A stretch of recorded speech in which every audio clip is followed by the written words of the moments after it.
Cannabis-induced psychosis is back in the news again because of a very, very unfortunate story coming out of the UK.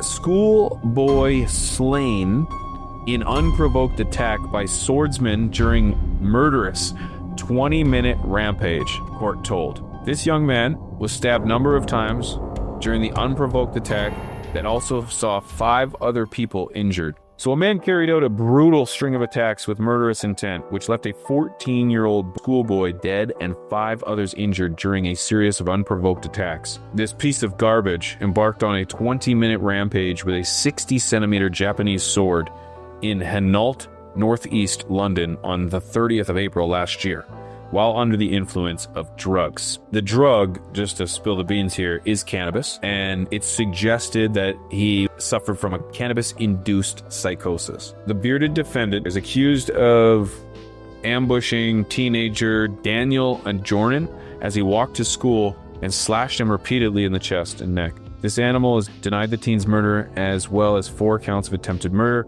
and 1 count of wounding with intent, which left injuries of, quote, various degrees of severity. The prosecution case is that this is a clear case of murder and that it is also a clear case of 4 attempted murders.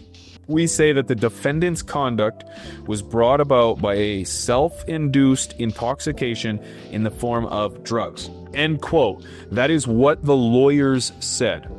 Quote, this, we say, led to a psychotic disorder, but not one meeting the requirements to make out the partial defense to murder of manslaughter by a reason of diminished responsibility, end quote. The court heard that the defendant's case will say that this piece of garbage was most likely suffering from a pre-existing condition, which created a, quote, vulnerability to experiencing psychotic episodes with schizophrenic-like symptoms prompted by the use of cannabis. End quote. So this is the defense. This is the defense saying this. In a court appearance last month, this piece of garbage denied Daniel's murder and pleaded not guilty to the attempted murders of Donato Iwuli. Do you think I'm saying that right? Cindy Arias, Henry De Los Rios, Polania, and PC Yasmin Margaret Meckham Whitfield, as well as wounding Inspector Molly Campbell with intent. He was also denied aggravated burglary and possession of a bladed article related to a kitchen knife. Shout out to Seedsman. If you're looking for some quality genetics from a quality place, check out Seedsman. Use promo code PIGEONS420. They're working with some of the best breeders in the game to hook you up with quality genetics. Check them out. Use promo code PIGEONS420 and thank them both for sponsoring today's video. Thank you to Vivo Sun for sponsoring today's video with their V-Grow box. You can find these at vivosun.com and their new V-Cure. This grow box is great for small spaces and can be controlled from your phone. Everything in one spot. If you want to check out the V-Grow box, head on over to Vivo Sun. You can use promo code PIGEONS420 or over on Amazon, Pigeons Coop. Save a few dollars off at checkout. Get yourself a box and grow like the pros. Okay. So there's a lot to unpack right there, ladies and gentlemen, and some might call me out for not giving sympathy to somebody who has not been found guilty in a court of law. Maybe somebody who is suffering from a mental lapse is not, quote, responsible for their actions. I would simply say this. First, I am not a court, okay? I have the right to my opinion.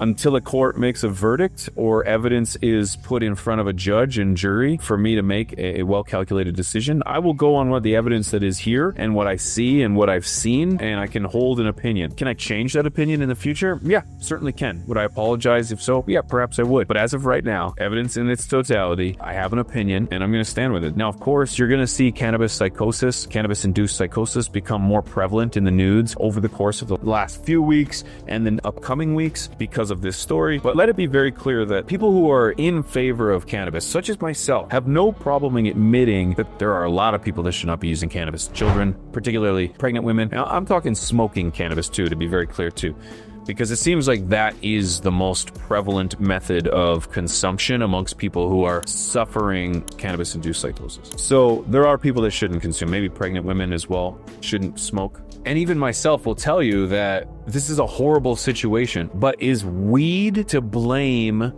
for what we just seen here? The answer is absolutely not. In the same reason that alcohol is not to blame when some drunk driver decides to get into a vehicle and get into an accident and murders a family. Was alcohol a factor? Yes. Is cannabis a factor? Yes. Correlation doesn't mean causation.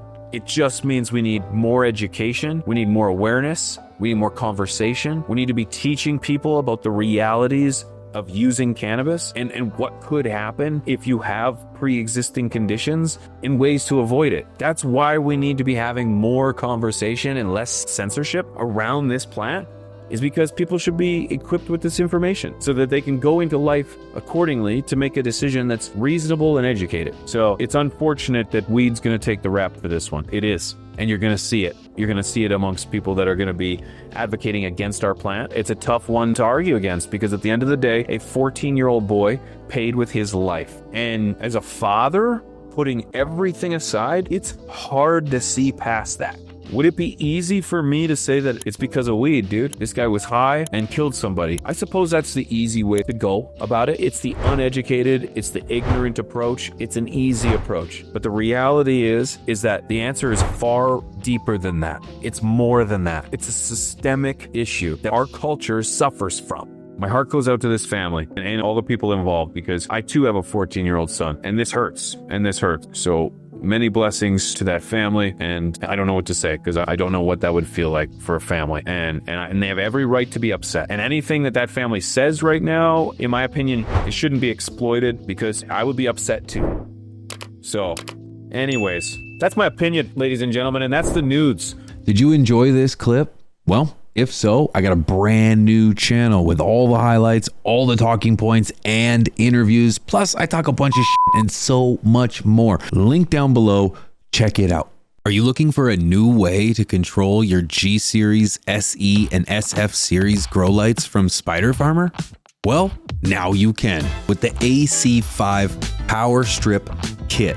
You can now connect your Spider Farmer equipment to one power strip. The kit includes the power strip, a temperature, humidity, and light sensor, 3-in-1 soil sensor, 2-in-1 adapter, a 2.5mm RJ12 cables, 3 RJ12 telephone line splitters, and 6 hook and loop clamps. You can connect to a temperature, humidity, and light sensor to automatically dim or turn off the lights based on the detected temperature. If you head on over to spider-farmer.com, use promo code PIGEONS420, you're going to save a few dollars off at checkout, and you're now going to have control over your entire Spider Farmer tent. And thanks to Spider Farmer for sponsoring today's video. Okay, yeah. Just lie down on the bed, the couch, yeah. And just put your arm up, yeah, just like that. Yeah, there we go. And keep your head up. Look at me, Rose. Look at me. Every night Stay still. in my dreams, I see you. I feel you. Saving money. That is how I know. Like your eyes, hey. Go on. Beneficial bacteria. Far across the distance. I'm done. And spaces between us, you have come to show.